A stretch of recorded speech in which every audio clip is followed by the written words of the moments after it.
Bem-vindos ao canal Evangelho e Vida. Vamos iniciar voltando o nosso pensamento e buscando a proteção amorosa dos nossos mentores espirituais, as bênçãos de Jesus, o nosso Mestre, e a bênção do nosso Pai Maior, Deus, que envolva nesse instante em amorosa luz de pacificação interior o lar de todos vocês.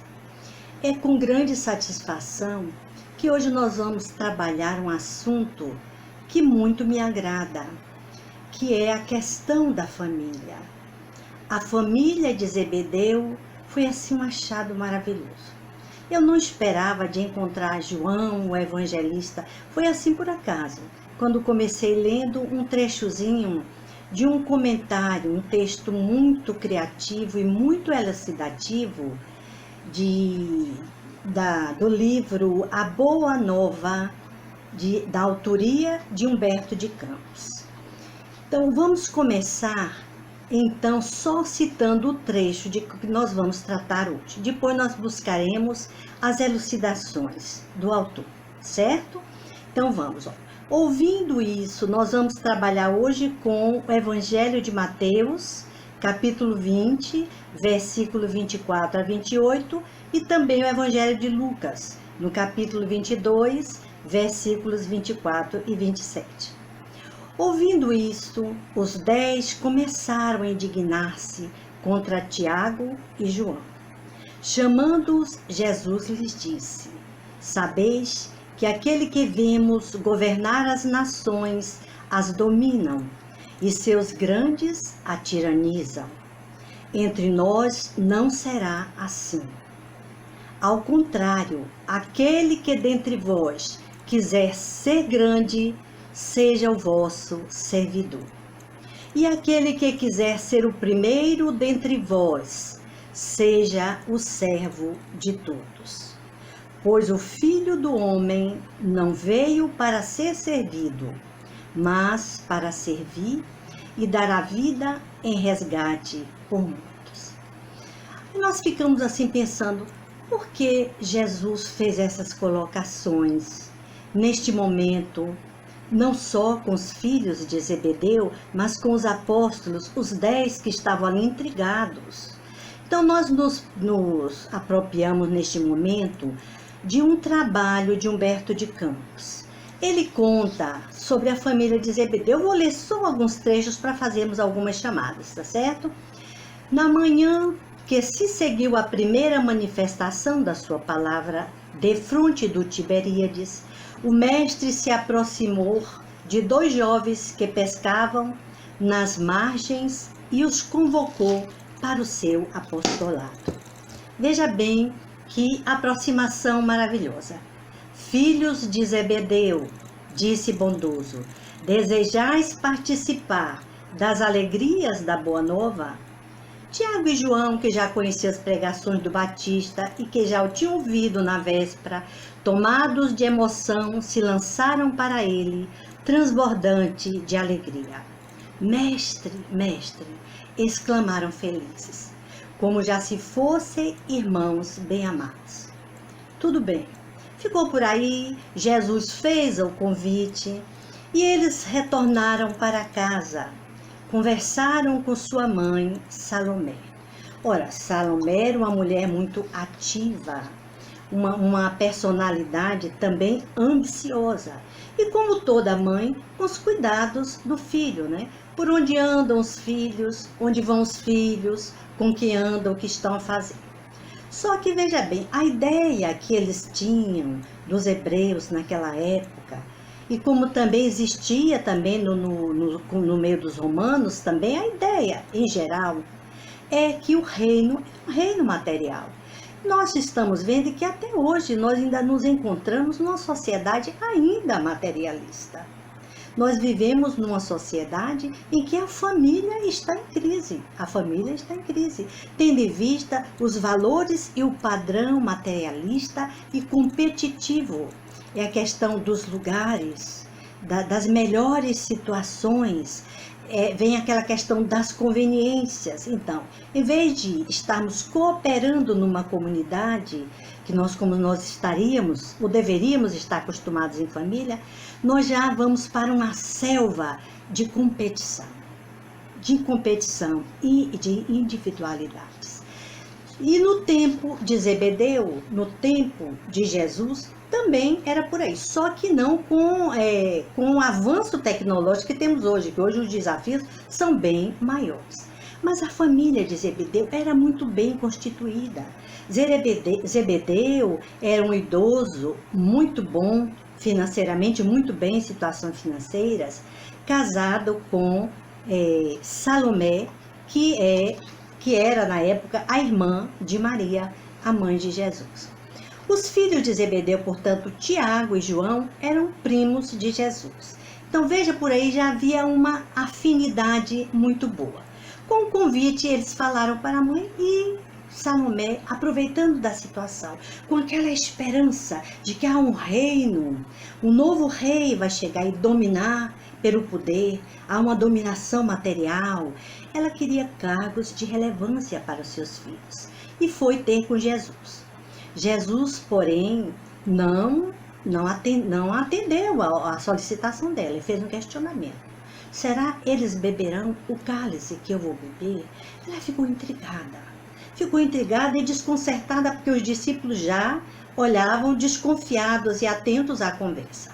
Foi para casa e conversou com o esposo Zebedeu, um homem muito centrado, correto, de uma personalidade, como eles colocam aqui, o escritor coloca. Salomé era bondosa e sensível, enérgica, trabalhadora, trabalhava duro, ambiciosa. Então, o que é que ela pensava? Que os filhos iriam dirigir o próprio estabelecimento do pai. E queria vantagens. Não tinha noção, como você vê. Até hoje nós ainda não temos noção desse reino dos céus dentro de nós. Esse eu superior que é Deus em nós. Você imagine naquela época. Então, Salomé, Zebedeu, eu vou aqui só dar um ligeiro perfil, era um ancião, dirigente da sinagoga, homem de peso na comunidade, pois ele trabalhava, não só pelo seu trabalho, pelo seu dinheiro, como pela piedade. Então, era um pai de família, um homem piedoso, não é isso? Então, vamos ver o que é que Jesus tratava. Eu achei interessante, vou colocar aqui para vocês. Os dois rapazes galileus eram de temperamento apaixonado. Isso quando eles estavam conversando com Jesus, quando Jesus os convidou. Profundamente generosos, tinham de temperamento profundamente, tinham carinhosas e simples, ardentes e sinceras as almas. Olha, João e Tiago, almas jovens, muito jovens, sinceras, ardentes. João tomou as mãos do Senhor e beijou-as afetuosamente, enquanto Jesus lhe acariciava os anéis macios dos cabelos. Não ficou por aí nesse encantamento. Ao conversar com o esposo, Zebedeu foi ter com Jesus. Para realmente ter, ele queria checar o que seria esse reino, né?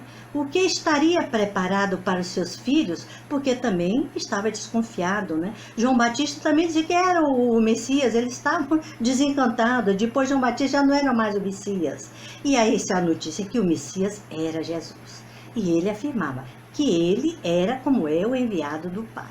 Então veja bem, o povo falava em revolução, aí ele comenta tudo aqui, a genitora dos jovens, o embaraço. Aí vamos à visita de Zebedeu, que aqui é o que nos interessa mais ainda. Ao entardecer, cessado o labor do dia, Zebedeu, acompanhado pelos 2 filhos, procurou o mestre em casa de Simão. Jesus lhes recebeu a visita com extremo carinho, enquanto o velho Galileu expunha as suas razões, humilde e respeitoso. Zebedeu respondeu-lhe Jesus: Tu que conheces, Zebedeu, tu que conheces a lei e lhe guardas os preceitos no coração, sabes de algum profeta de Deus que no seu tempo fosse amado pelos homens do mundo? Zebedeu: não, Senhor, não, não sei. Que fizeram com Moisés? Aí todos os emissários da verdade divina foram maltratados. Sigo adiante. Jesus explicando. E Jesus, como se aproveitasse o momento para esclarecer todos os pontos em dúvida, continuou: o reino de Deus tem que ser fundado no coração das criaturas. O trabalho árduo é o meu gozo, o sofrimento o meu cálice, mas o meu espírito se ilumina da sagrada certeza da vitória. E aí, conversando mais ainda com Zebedeu, ele falava desse reino, que ele seria um reino de paz da consciência e de pura resignação. Suprema a vontade de meu Pai, são do meu reino. Então, como é que nós podemos entender esse ensinamento de Jesus nos momentos atuais? Que há dentro de cada um de nós um espaço psíquico, no nosso campo mental, um reino, ou seja, uma hierarquia de valores espirituais, que seria, na verdade, esse nosso eu superior, que é Deus em nós. A nossa consciência, o nosso self, ou seja, aquele nosso si, o eu profundo, como dizem alguns estudiosos da psicologia transpessoal. O eu profundo. Isso significa que dentro de cada um de nós há uma consciência de relação com Deus. Há leis supremas que estão escritas na nossa consciência, como nos ensina a filosofia espírita. Onde está a lei de Deus? Escrita na nossa consciência. Então é preciso que a gente tenha a noção simples de que nós somos criados por Deus e que é nossa consciência crística, que é luz, que é Deus em nós, nós somos destinados ao bem maior, ao bem comum, vamos colocar aqui, a deixar presente da nossa vida em nossa relação, os comportamentos de justiça, de amor, de bondade e de misericórdia. É desse reino interior que Jesus falava e continua falando para nós até os dias atuais. E nós não entendemos, nós não compreendemos. Então, esse ensinamento do Mestre vem justamente nos chamar a atenção para que essa consciência profunda, olha, um reino interior, que seria um campo íntimo, há um campo íntimo de profundidade que é Deus em nós. Então, a essência do reino de Deus é amor. Amor e ação. A ação do serviço renovador. Mas não servir por servir. O serviço que dá alegria. O servir pelo prazer de servir. E servir a quem? Servir aos homens? Servir aos homens? Não. Serviço em serviço à vontade de Deus que está nas nossas consciências e que nós iremos atualizando assim que formos nos apropriando desses valores morais e espirituais. Vamos então pensar assim, como é, e eu coloquei assim, a expectativa, veja bem, a expectativa de que Jesus seria o Messias e que teria poderes políticos. Será que nós ainda estamos pensando assim? Tem muita gente pensando, viu? Eu acredito que tem muita gente pensando por aí. Meu Deus, isso fica difícil, porque nós estamos vivendo uma crise existencial, um momento existencial, e que a família continua sendo muito cobrada. Como estamos orientando os nossos filhos? Estamos sabendo com quem anda os nossos filhos? Que Zebedeu foi ver, foi verificar.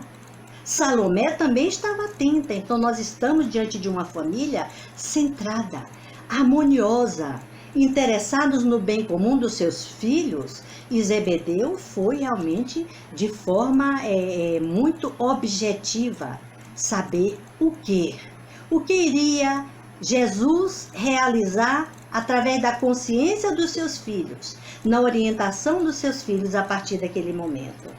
E o que é lindo é que nós observamos que no final que Jesus chamou Zebedeu, porque talvez a conversa não tomasse pé com Salomé. As mulheres muito apaixonadas, muito fantasiosas, né? Por aí. Mas Zebedeu era um homem da sinagoga, um conhecedor da lei. E, olha, ouve Zebedeu, olha o que ele diz aqui. Ouve Zebedeu, nossa causa não é do número, porque Zebedeu já queria chamar pessoas, né? Chamar pessoas para seguir o mestre.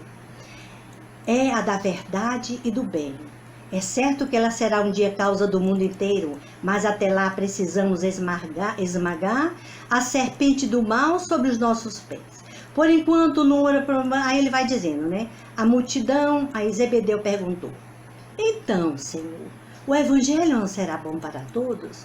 Aí Jesus explicou da bondade, do bem que é a boa nova para Zebedeu. Continuaram na conversa quando Zebedeu, né, disse para Jesus, Senhor, ele já estava entre lágrimas. Ele ficou convencido. Ele acreditou nas palavras de Jesus, o mestre de Nazaré. E o que foi que ele disse? Nós estamos observando que precisava também do sim de Zebedeu. Ele não ia soltar. Os filhos eram menores, eram bem jovens, joviais. Tiago e João. Veja como vocês estão vendo aí no Evangelho. João é um Evangelho do amor. Aquele coração lindo, maravilhoso, chamado os filhos do trovão. Não era porque só tinha voz alta, não. É porque eles faziam confusão mesmo. Segundo das histórias, que eles brigavam. Eles como todo jovem, questionadores também. Mas o que me chamou mais a atenção foi vejam bem essa cena. Zebedeu, Jesus já está indo docemente, o coração lhe afagou, os cabelos brancos, dizendo, isso já no final da conversa, chora, Zebedeu, porque as tuas lágrimas de hoje, formosas e benditas, temias a Deus, olha, era o temor a Deus, que foi substituído pelo amor. Olha que o novo ensinamento Jesus trouxe, o novo ensinamento vos dou, lembram-se que vos ameis uns aos outros. Ele diz, agora o amas. Deus é amor. Deus é amor. Estavas perdido nos raciocínios humanos sobre a lei. Agora tens o coração, a fonte viva da fé. Então, o momento em que Zebedeu, entre lágrimas, disse, reconhecimento, murmurando, mestre, meu Senhor, meus filhos são vossos. E entregou a paternidade, passando para Jesus. E aí, Tiago e João foram os primeiros apóstolos, ou seja, discípulos, aquele que aprende direto com o mestre, com Jesus. Que posição linda de um pai. Isso, abstração feita à questão maior do tema de hoje, que é a fundação do reino de Deus. Uma nova ordem social, uma sociedade mais justa, mais amorosa, mais cooperativa. E como é que nós vamos fazer isso se nós não entregarmos os nossos filhos, os nossos jovens, para o ensinamento, para a abertura do aprendizado com Jesus? Como é que nós vamos vencer essa materialidade que está aí fora no mundo, se nós não nos reabastecermos de princípios morais e renovadores que o Evangelho de Jesus nos traz e nos ensina? Entregar os nossos filhos a Deus, entregar os nossos filhos ao emissário direto com o Pai, é uma proposta não só amorosa e confiante, como uma proposta racional nesse instante. Meus amigos, será que estamos dizendo sim para Jesus na entrega dos nossos filhos? Vamos dizer sim. Vamos caminhar com Jesus e orientar os nossos filhos e os nossos jovens para essa sociedade que está aí, materializada, que nós também, as futuras gerações que virão, irão fazer todo um trabalho de reconstrução. Irão renovar as bases de uma sociedade mais justa, quando nós, dentro do nosso lar, é muito bom que a gente aprenda isso. Comece a trabalhar a cooperação, a solidariedade, o amor, a justiça, a igualdade de direitos e de deveres. Será que nós estamos trabalhando por aí? Ou nossos filhos são aqueles egos inflados? Será que nós estamos poupando os nossos filhos das dificuldades? Eu não fui poupada de dificuldade, vivi momentos difíceis, por isso hoje eu sei superar as dificuldades. Mas nós estamos poupando os nossos filhos? Estamos dizendo para nossos filhos quanto custa um livro? Qual é o preço, a mensalidade de uma escola?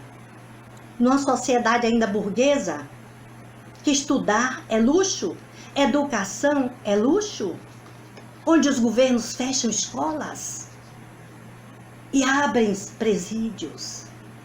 Meu Deus, vamos pelo menos cuidar da nossa prole, cuidar dos nossos entes queridos e daqueles a quem Deus e a misericórdia divina nos confiou. E com a amorosidade de Salomé, a seriedade e assertividade de Zebedeu, vamos caminhar ao encontro de Jesus e dizer: sim, Mestre, em vossas mãos entregamos os nossos filhos. Toma conta deles, Senhor. Fazei o melhor, porque nós, com a tua ajuda, Senhor, estaremos fazendo a nossa parte. Que assim seja. Vamos então ao nosso trabalho de orientação, de irradiação e de oração dentro dos lares. Fiquem atentos, trabalhem com um ambiente mais aquietado, harmonioso. Vocês vão ouvir a minha voz. Vamos fazer uma limpeza psíquica dentro do lar, através de raios mentais da nossa mente. Vamos trabalhar com os pensamentos e com a luz. Vamos então com Jesus e com as bênçãos de nossa Mãe Maria Santíssima. Fica em paz. Que Deus nos abençoe. De oração e irradiação aos lares.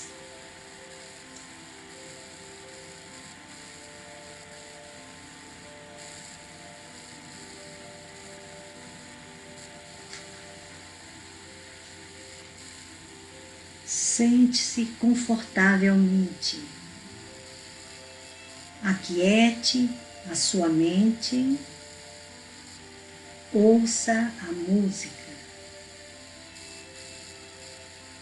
Visualize a tela por alguns segundos.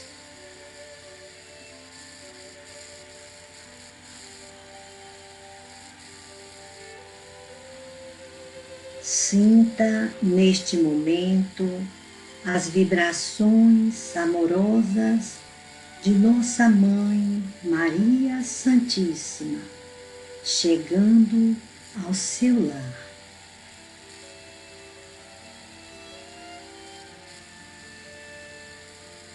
Agora visualize uma luz que surge em algum ponto do universo.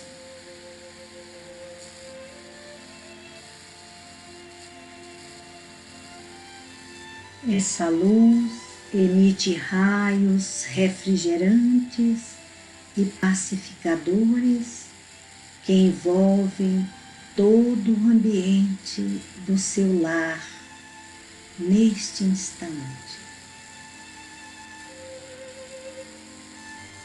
Os raios da luz do luar penetra nas paredes de sua casa, iluminando todos os ambientes.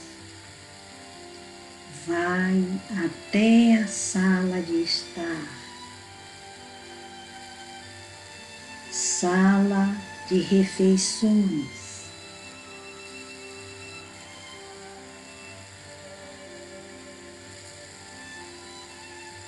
a sua luz mental, dirigida pelo seu pensamento firme, vai até o quarto, ilumina todos os quartos da casa,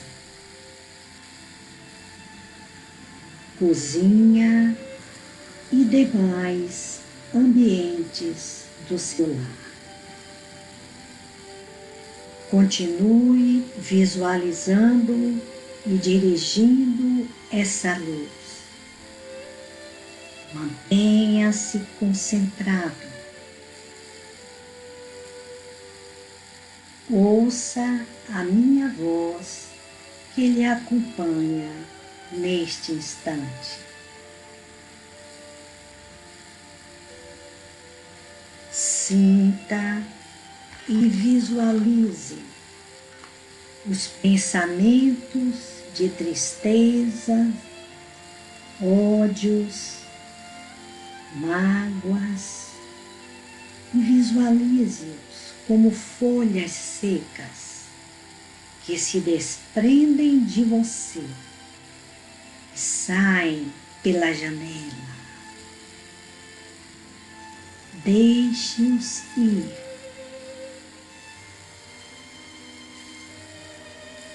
Deixe-os ir.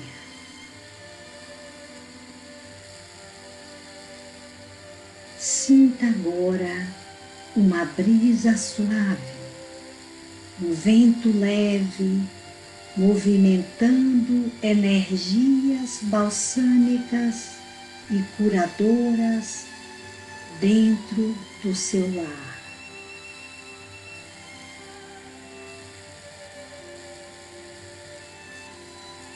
Agora vamos mentalizar as pessoas que você deseja ajudar. Envie para cada uma delas raios de luz que saem do seu coração e seguem na direção do seu pensamento, envolvendo-as em luz. Vamos enviar nosso pensamento aos lares em desarmonia,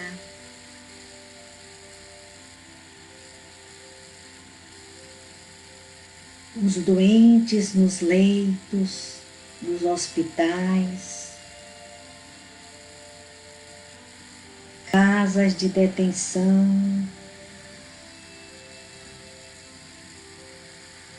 portadores desta pandemia que assola o mundo,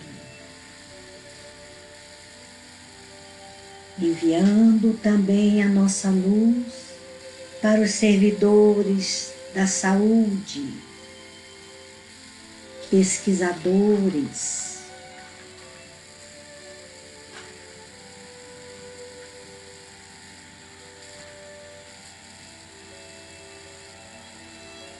e agradeçamos a legião dos espíritos curadores que atuam através da cruz vermelha do espaço.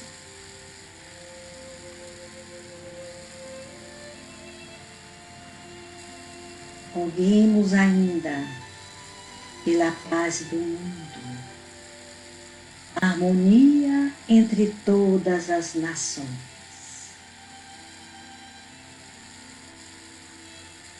Respire tranquilamente, retornando ao ambiente do seu lar. Tome consciência do seu corpo.